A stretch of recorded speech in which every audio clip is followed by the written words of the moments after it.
kids come up here for a minute.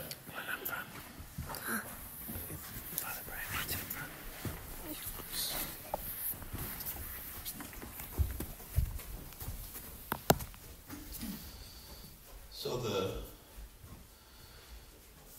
disciples are about to take a really difficult trip. They're going to go on a trip with Jesus.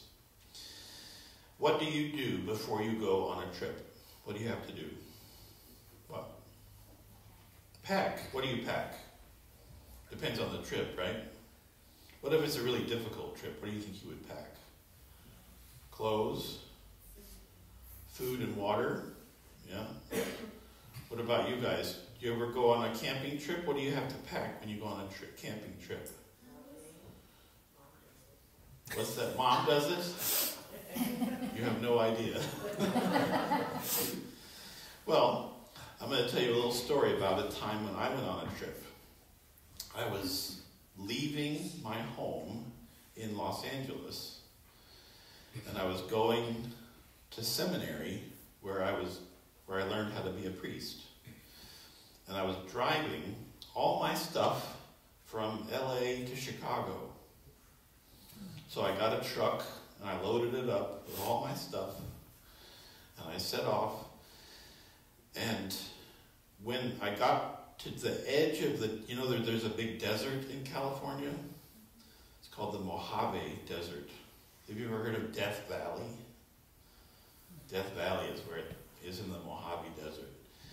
And I had this big truck, and I didn't really know what kind of gas mileage it got.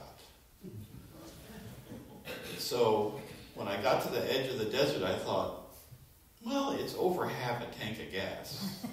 I should be all right.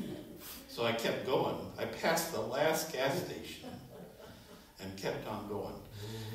And then I saw a sign that said, next service is 275 miles.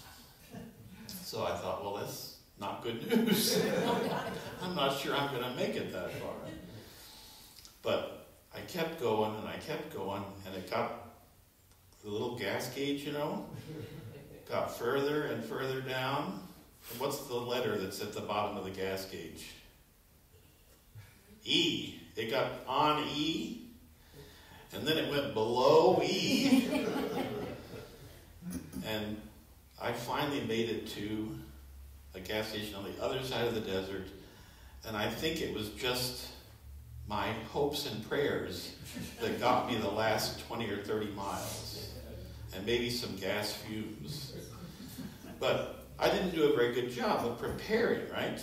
I should have filled up the tank with gas before I tried to go across the desert. I got lucky, or maybe someone was looking out for me, but if you're smart, you fill up your tank with gas before you set off across the desert.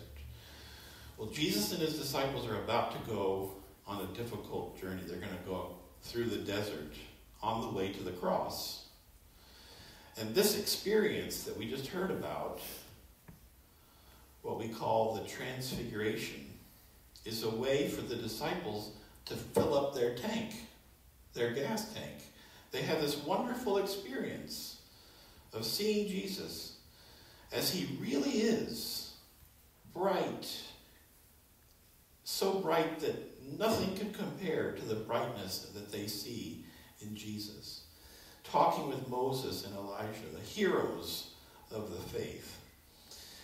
And they have this wonderful experience, and they are full of this experience. They're really enriched by this vision of Jesus.